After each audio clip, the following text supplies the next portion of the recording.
لا اقسم بهذا البلد، لا کسی اور کی قسم نہیں اٹھاتا.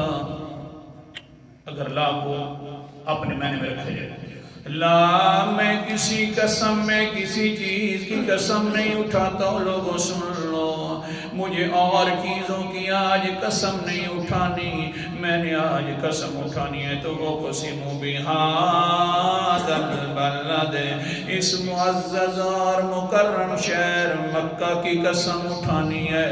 اللہ جی کیوں قسم اٹھا رہا ہے؟ ہاں ہاں تیرا خانہ کعبہ جو یہاں موجود ہے، اللہ جی اس لیے قسم اٹھا رہا ہے کہ حضرت اسماعیل علیہ السلام بھی یہاں پر آئے تھے، حضرت ابراہیم علیہ السلام بھی یہاں پر آئے تھے.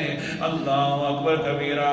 اور ہاں سارے پیغمبر، اکثر پیغمبر یہاں پر آئے تھے، اس لیے قسم اٹھا رہا. اللہ تعالیٰ فرماتے نانا وانت حل بہذا البلد، میں قسم اس لیے اٹھا رہا ہوں کہ میرے پیغمبر کے پاؤں والے تلوے یہاں پر لگتے ہیں.